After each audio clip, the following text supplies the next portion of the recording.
One of the things I'm regularly asked, how do I know what it's like for these people that have been hacked? How do you know? What gives you the right?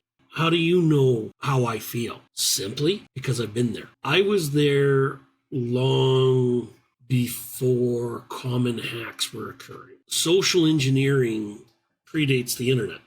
How people work, what they do, how they do it. I woke up one morning after payday. I went to the bank on my day off. Plan was to pay some bills and go shopping. And I got to the bank to find out I had no money and I was actually into my overdraft. And I said to them, like, how's this possible? And it turned out, and I thought I was smart. I lived in one city.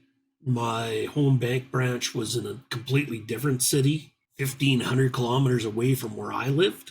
And apparently I walked into the branch and cleaned out my bank account and left. And I kind of looked at them and said, that's a pretty neat trick. I got off work at 2 o'clock this morning and I'm here at 9 o'clock. And they said, we got video evidence of you walking into the branch and cleaning your account out. And I'm like, that's not possible. What happened is one of my former employers who followed what were the rules at the time had locked up all my information, had an employee walk in and grab 7 former employees' file folders and walk out the door with them because they were disgruntled. Because contrary to popular belief, when you start a breach and you finish a breach, your world doesn't end that day.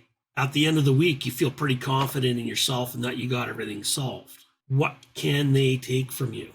Well, here's a list of things that I went through. Day one of my breach, I had to go down and get fingerprinted, and I was lucky in that my fingerprints were on record from when I was a child to make sure that I wasn't abducted.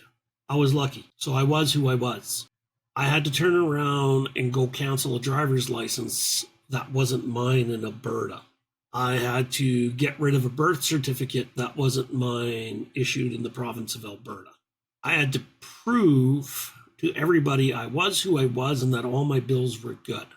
Fortunately for me, there was no passport pulled in my image or my name.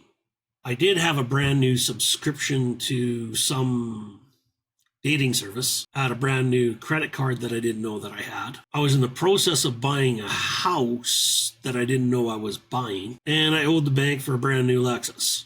What happens when you get hacked?